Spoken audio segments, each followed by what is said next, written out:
Today's episode is brought to you by Malwarebytes Premium. Protect your computers and devices from cyber attacks 24/7 with Malwarebytes Premium. And go to malwarebytes.com/lock-and-code for an exclusive offer. That's malwarebytes.com/lock-and-code. Hey everyone, we're re-airing an episode from last year that serves as really good background for something we talked about just last month. In February, the Los Angeles Unified School District, which counts more than 500,000 students amongst its roughly 1,000 schools, banned smartphones from classrooms, hallways, lunchtime, and passing periods. The ban is getting some attention and some questions. So today, we're revisiting a conversation we had with Dr. Jean Twenge from 2024. Twenge is a psychologist who studies the attitudes and behaviors of Americans across many generations, and whose research, she believes, has revealed a mental health crisis amongst today's teens and children. There are higher rates of loneliness, higher diagnoses of depression, and lower interest in common markers of independence, like obtaining a driver's license. And for Twenge, there's an obvious culprit, which is the unlimited and immediate access kids have to social media through their smartphones. Her proposal? Limit that. All right, on with the show. This is where the argument around smartphones and social media being behind the adolescent mental health crisis actually has, kind of paradoxically, some optimism to it. Because if that's the cause, that means we can do something about it.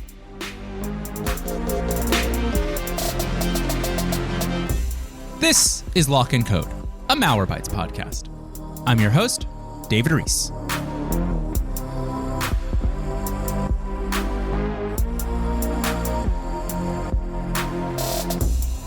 Our main story today is about a potential crisis amongst our youth.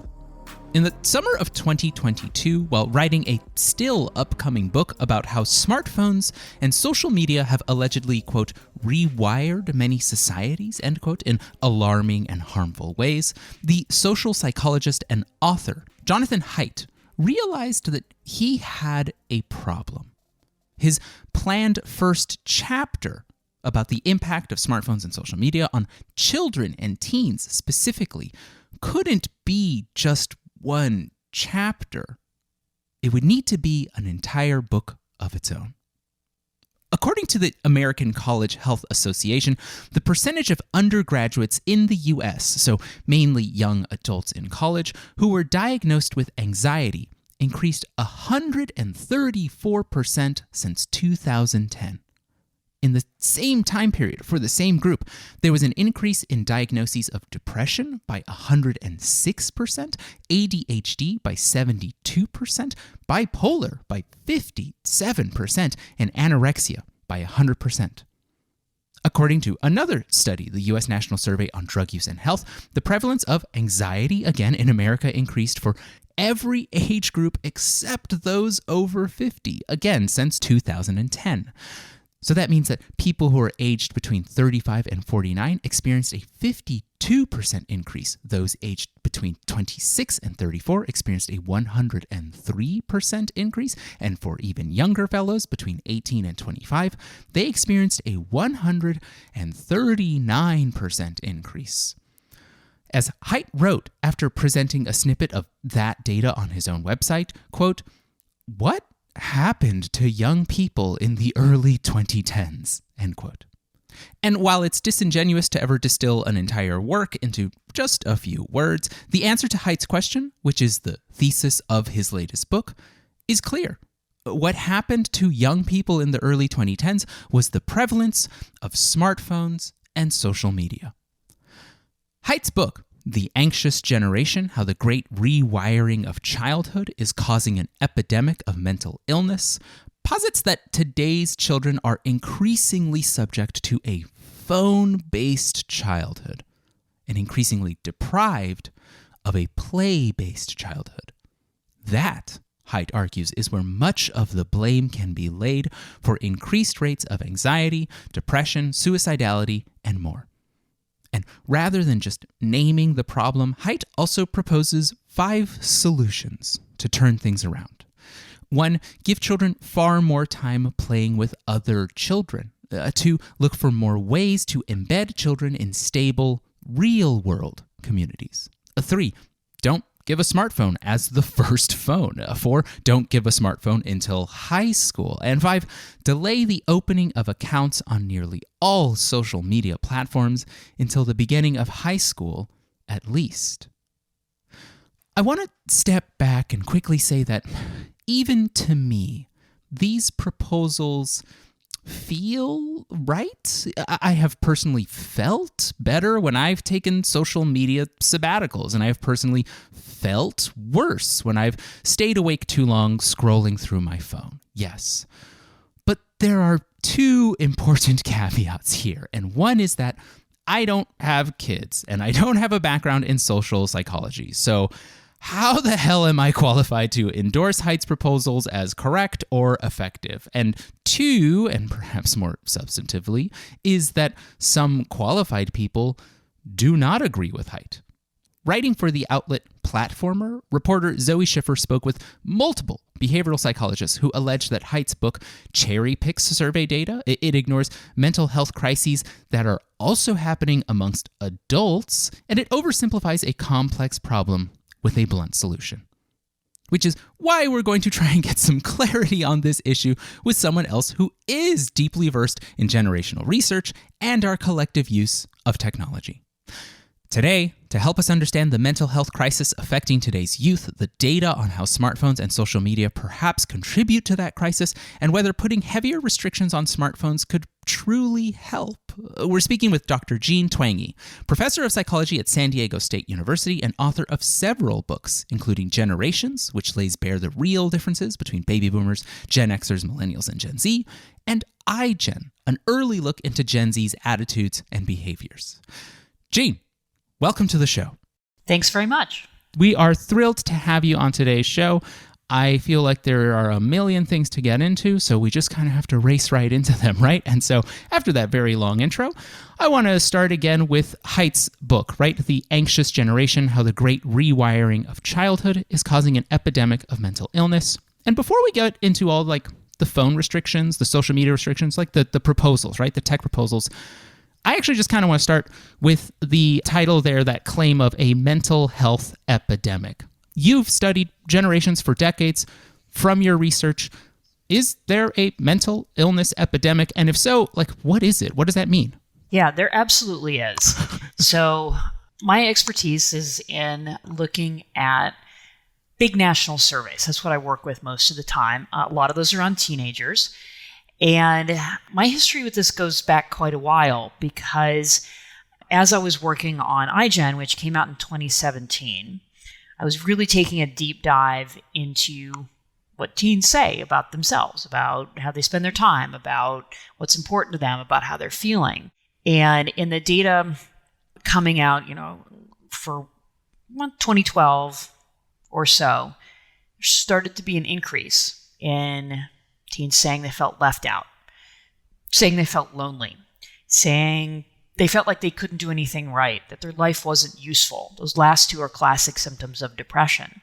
First, I thought it was a blip, but then 2013, 2014, these increases kept going. Then more and more data started to appear that clinical level depression doubled between 2011 and 2019.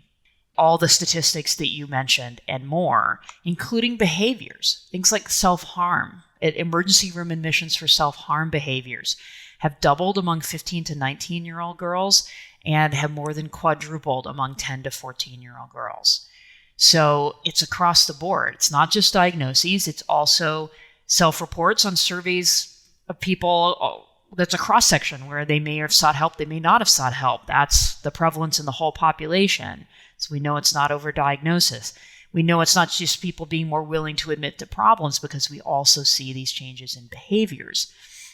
And they're big changes, and they take place very suddenly in the early 2010s, with the end result being often doubling, tripling, quadrupling of these very, very serious issues. And it's pre-concentrated among teens and young adults.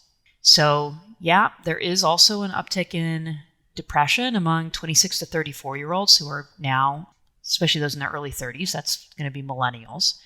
But that increase in depression is only about a third of the size of the younger adults and the teens. And for a lot of other indicators, we're just seeing very little for increases for those over 35 or especially 40 years old. It's really concentrated among the younger population. And I think it is not at all an exaggeration to call it a crisis, given how fast those numbers increased over such a short period of time. You said there that there was a sudden increase suddenly in the 2010s. Have we ever seen a similar sudden bump in such a short amount of time from what you've seen? Not one that is this large. Yeah. So in one of the data sets, for example, you'd expect maybe the Great Recession to have a big impact. Exactly. But it didn't. There is a little bit of an uptick in poor mental health in this data set around 2008, but it's pretty small and it goes away fairly quickly. And these trends are the opposite. They're very large and they kept building. They didn't go away. They weren't something that happened over a course of a few years and then faded. They kept building. And when we look also at prior generations, when they were teens, there isn't this type of loneliness spike or anxiety spike, correct? So when I was a teen, I think a lot of people might assume, well, you're a teenager, you're going to feel this way no matter what, right? But I'm trying to get a baseline here and understand, okay, baby boomers, Gen X, millennials, comparatively didn't show the same rates as when they were teens. Is that correct? So yes, what we're doing is comparing people of the same age at different points in time in nationally representative samples. So what we know there is that it's not age. It's not just being 15 or 16 years old that's causing this. Because if that were the case, then you wouldn't see any change over time. It'd be the same for people of that age, across the years. That said, not all of this data goes back far enough for us to get a completely 100% clear picture of what it looked like for Gen Xers and Boomers at the same age. So it depends on which measure we're looking at. So we pretty much have millennials covered. We have most of Gen X covered for rates of depressive symptoms and loneliness. And so there we can compare all the way back and say, yes, this is very unusual that Gen Xers didn't look like this at that age.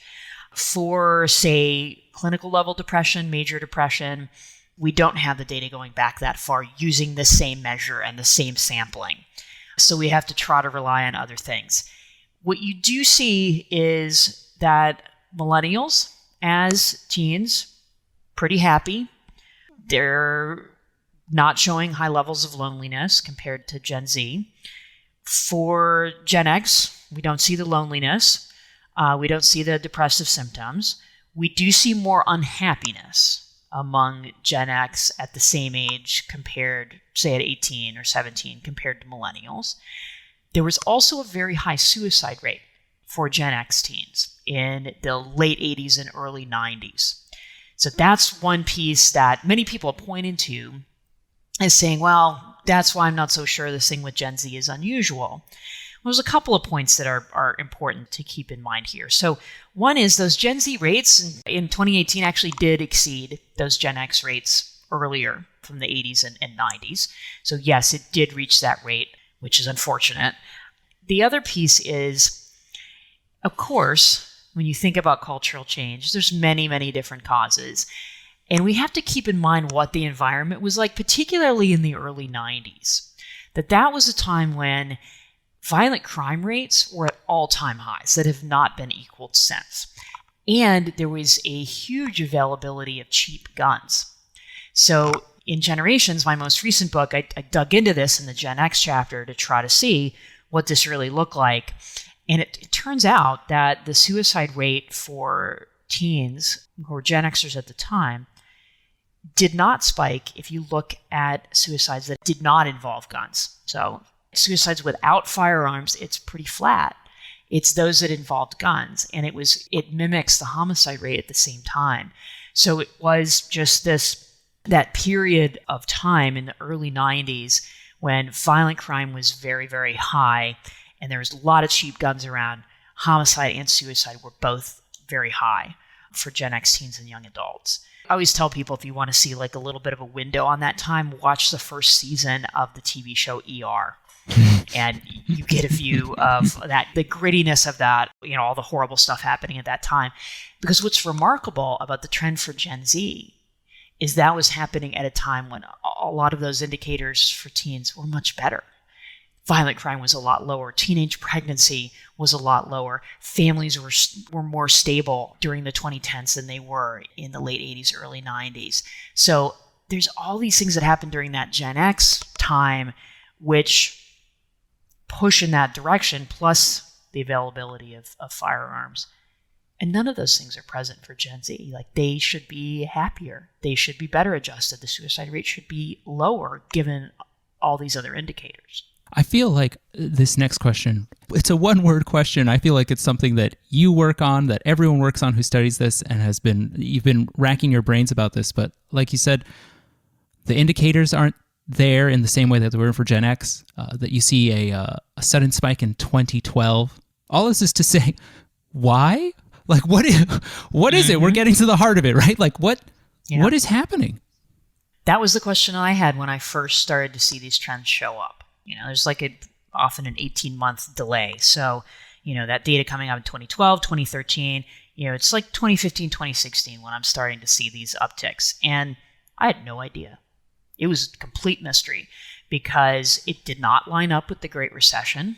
There would have to have been like a 4-year delay in the response because very little happened in these indicators of loneliness and depressive symptoms, the first ones that I was looking at during that time. They really didn't change much for teens during that time. U.S. economy was finally improving around 2012. It was finally starting to get better. So it was pretty clear that wasn't it.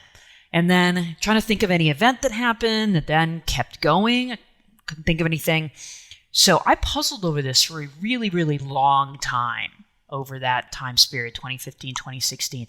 Then I thought, well, I'm looking at these other aspects of teens' lives in the rest of this data set. They're spending less time with their friends in person. And it looks like they're sleeping less too. Maybe that has something to do with it. But that still begs the question, well, why is that happening? Then I saw a poll from the Pew Center. Things started to fall into place a little bit. It showed that the end of 2012 was the first time that the majority of Americans owned a smartphone. Then in the data sets that I work with, daily social media use started to cross kind of a critical level and around that time, where about 3/4 of teens were using it. In other words, then you were left out if you didn't use it, as opposed to when it's 50%, which is what it was in 2009. Oh, you can either use it or not. Some people do, some people don't. But then it hits that kind of tipping point, especially in a high school population where, fitting in is important.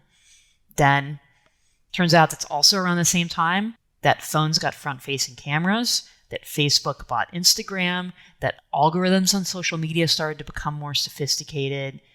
All this is happening around that same time.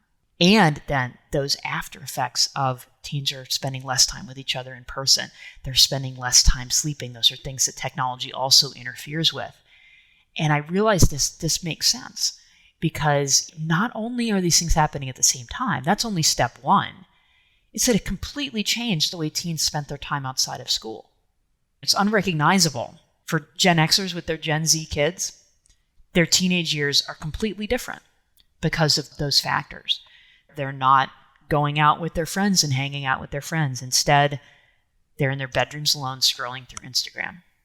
I am glad that you put together that it's not that in 2012 the smartphone was invented, right? Because it's not that, right? It's more so that 2012 is this landmark year for what it sounds is like a sort of creeping giant, really waking up that the majority of people have cell phones, that social media daily usage is overtaking, it's becoming the norm. And it's, like you said, for high schoolers in particular, it's popular. It's that simple. You have to be engaged. You have to be plugged in that way.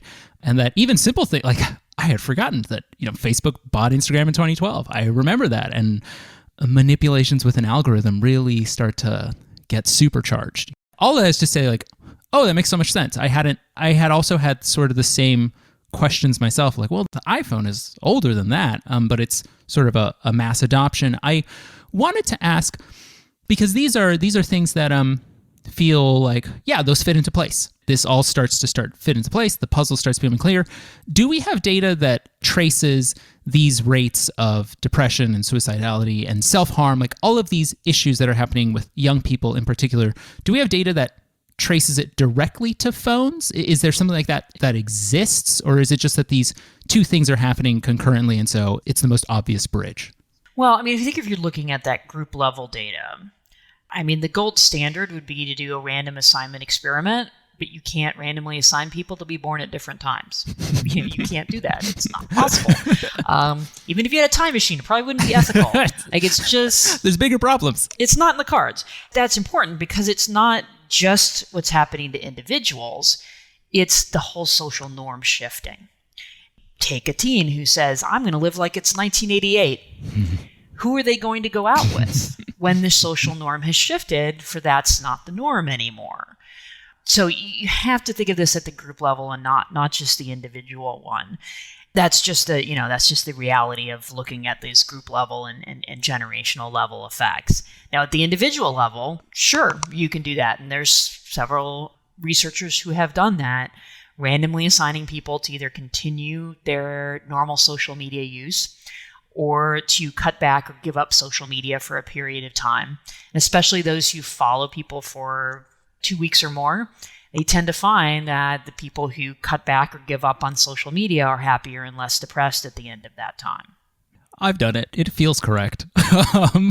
Sometimes when we see things like this and they immediately make sense, there's a part of me that, through no ill will, is almost skeptical, is almost like, no, it can't be that easy. But that also might be because I use my phone every day, right? And so there might be some like defense mechanism that's happening where, oh, it can't be that simple because what is it doing to me? I wonder, have you run into that? Have you run into just folks who keep throwing, oh, it's this, oh, it's this, oh, it's this? Oh, yeah. Absolutely. Absolutely. And you know what? That's good. That's exactly what we need to do to be able to test this thesis, is we need alternative explanations and to see if they fit the data. The thing is, they don't. So I did a Substack post a couple months ago looking at 13 alternative explanations, pretty much everything I had heard in the course of 6 or 7 years since iGen came out in 2017 as an alternative explanation. And none of them fit. I mean, the only one that comes even close is how teens are not as independent now as they used to be. And so that one half fits. It doesn't fully fit because that trend started in the 90s, not in 2012. So it's been building for a while. But I do think that there is a possibility that these things go hand in hand. I think they work together. They're not opposing forces.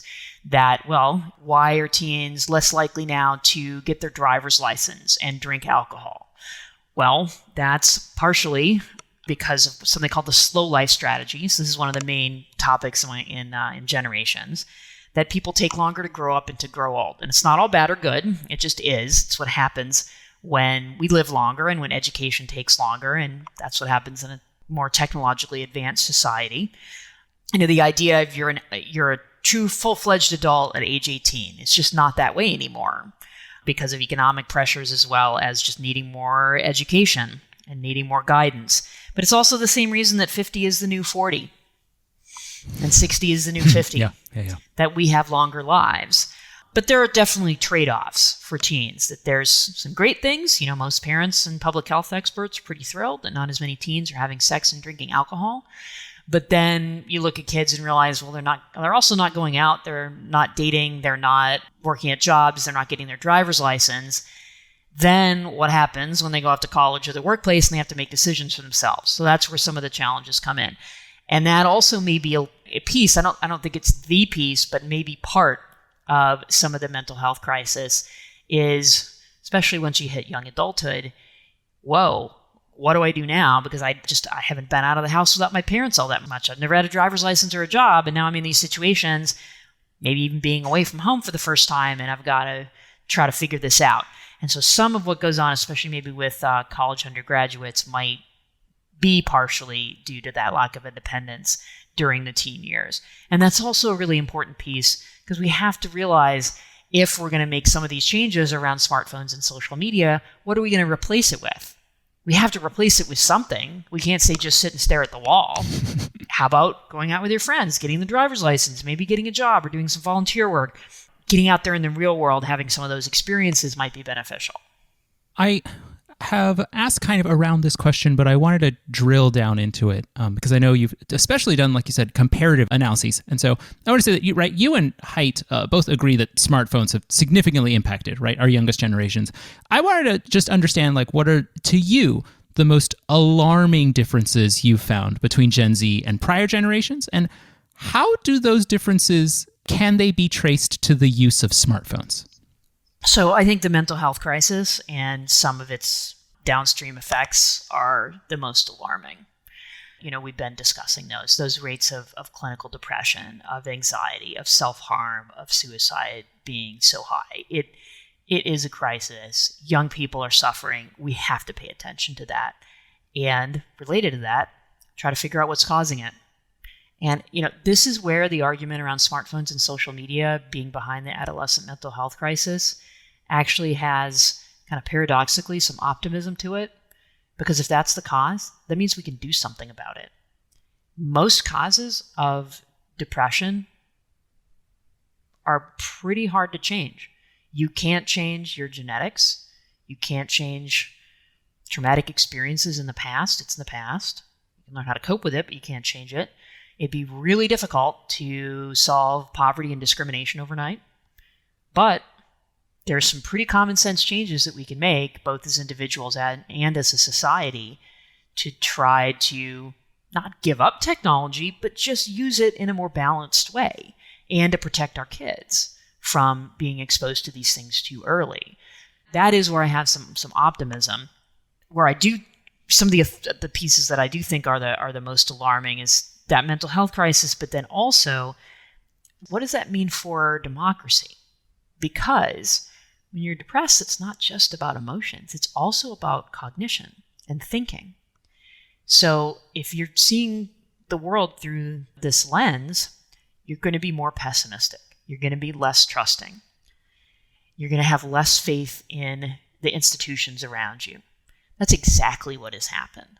That's exactly what we see with Gen Z. And that's the biggest difference between Gen Z and millennials, when it was millennials who were the young adults. Millennials were optimistic. They're not quite as optimistic anymore. That's another conversation. But they were very optimistic as teens and young adults. That had some downsides, but it had some really big upsides, especially for politics. Gen Z is the opposite. They are very, very pessimistic. They're much more likely to say that they don't have hope. Even in things like, do you think America is a fair society or an unfair society? Among all the generations, and this is at one point, so age could have something to do with it, but young people are supposed to be idealistic and optimistic, and instead it's the opposite. Gen Z young adults are more likely to say America's an unfair society.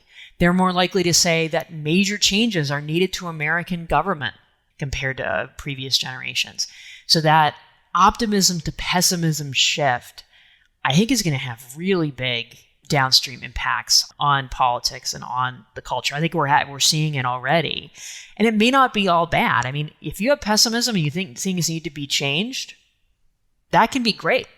Then you can work toward constructive change. But too often it becomes nihilism and let's just give up. And I think that's the real danger. I know that we have feared technology in the past, right? We've feared television, we've feared violent video games. Are we not barreling down the same path as we did with earlier fears of technology? How is this different? I mean, I think there's a couple things here. So first, it's different because smartphones and social media just have such an enormous effect. They've had such an enormous effect on how teens live their lives. I mean, just to take an example, when cable TV became popular in the 80s, there was not the equivalent plummeting of teens getting together with each other in person.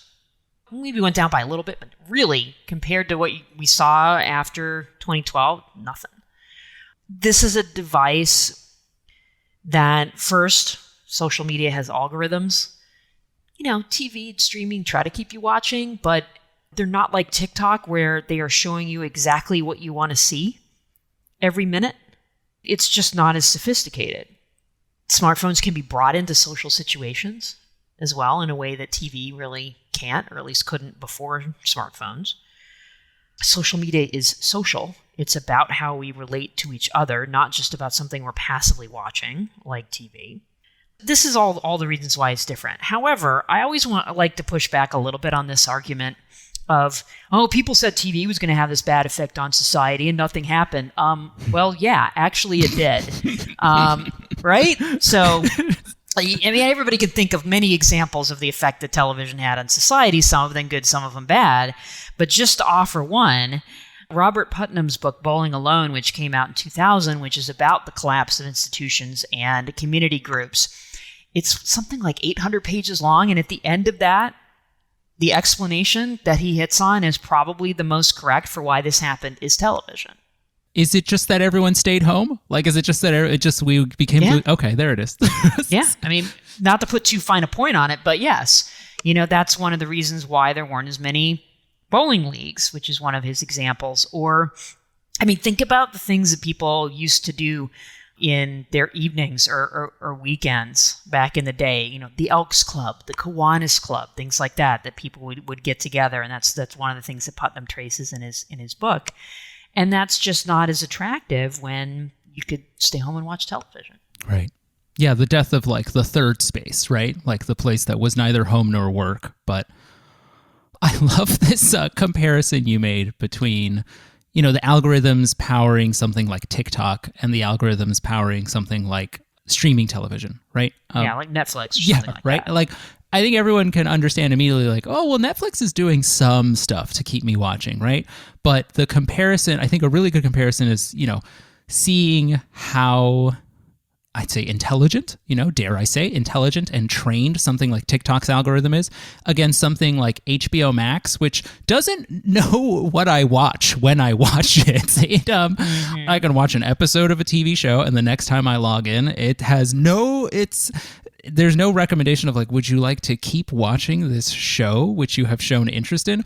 Absolutely not. It thinks I'm someone else entirely. It's hard to find the very program I watch. It is enjoyably bad. But yes, they are like, the differences in sophistication are immediately obvious. I wanted to close with two like really big picture questions here. And so the first one, right, is just, we've gone through a lot of this. We've gone through a lot of the data. We've looked at it. We're seeing the role that smartphones and social media play with kids, with us as well, right? So if it were up to you, what major policy or even societal shifts, if you could play God, would you introduce to help today's children? Well, the first would be to raise the age minimum for social media to 16 and actually verify age. So right now, the age minimum is 13, and it's not even enforced. So 9 and 10-year-olds are routinely on TikTok. Routinely. We know this from survey data as well as plenty of anecdote. The platforms say, we take steps. Well, obviously they don't. Because right now, you just have to check a box or choose a different birthday, and you're on. Parental permission also not required. So there are 9 and 10-year-olds on TikTok who are not only on there, but their parents have no idea. We could start by just, how about enforcing existing law? That might be nice. However, the problem with the age minimum as it exists now at 13, if you went to a bunch of parents or educators, developmental psychologists, and said, what do you think? Do you think that 13, right during middle school and early puberty, is the best time ever to introduce social media? No one would agree with that. So we trust kids to drive at 16. They're well into high school. Some people say it should be 18 before you can do social media. I think 16 is a nice compromise position. Maybe then if you're getting interested in the world and politics, it could be yet another avenue. And then people say, well, what if they're 15 and interested in that stuff? They have the rest of the internet. It doesn't have to be social media. It can be all of these other sources up to that point that aren't algorithmic, that don't cause body image issues among teen girls and young women, as Meta's own research showed. There's so many other places to find connection, to find information. It doesn't have to be social media. That would be my first on my wish list.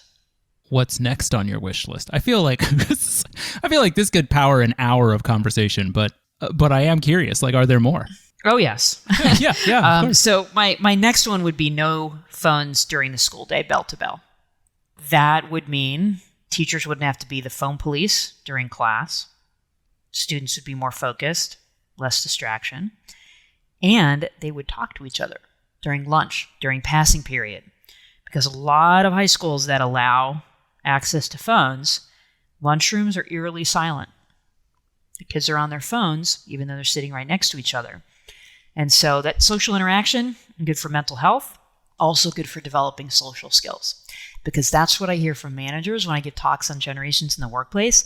They'll say, I like Gen Z for a lot of reasons, but I'm surprised at how many will not look me in the eye.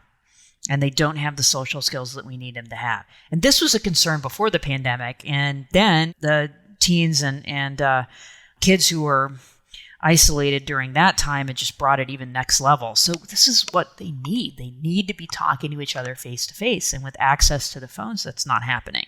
And schools for learning, those phones are absolutely interfering with learning in the classroom as well. Yeah. I feel like every teacher would agree with you on that one. I feel like that's like a slam dunk like policy proposal. Yeah. Like, oh yeah, it really should be. Yeah, it really should be. And I think it's just in some cases it's logistics that may be in the way, but there's more and more solutions. But it's best for that phone to be physically in a different location and not, or at least not accessible. So some schools have just a big place where everybody sticks their phone, when they get there in the morning. And then others use, there's a company called Yonder that makes these locking pouches. Mm-hmm. They have been used at concerts for stand-up comedians when they just want people to focus or not be filming their routine. And some schools have used those because then the kids actually do have the phone on them, but they can't use it because the pouch is locked. And it unlocks automatically at the end of the day. Yeah. I wanted to go back to the proposal of like 16-year-olds, as being the earliest age and actually upholding that. Because I know a lot of people will say, well, what's the difference between 15 and 16, right? Like, what's the difference between a 15-year-old who's 364 days old and a 16-year-old? Mm-hmm. And I also, related to that, I wonder if the answer is 16 is just the age that we accept poison. And I feel that way with 21-year-olds and alcohol, right? Right. I think we've learned through very recent surveys and data that alcohol is poison. It's just poison, but we like it. And so we just say in the US that 21 is the age you have to be to ingest poison. And I wonder, is that the same with social media? We're well, it's poison, but at 16 you have the right. You have the right to engage in poison. Is it kind of that? What's happening? Well, as you point out, there's a long history of age gating. That, why do we trust a 16-year-old to drive and not a 15-year-old in most states? Yeah. Why is somebody who's 20 not allowed to drink, but a 21-year-old is? All of those things. The other piece here is that the correlation between hours per day spent on social media and depression and life satisfaction is higher at the younger ages.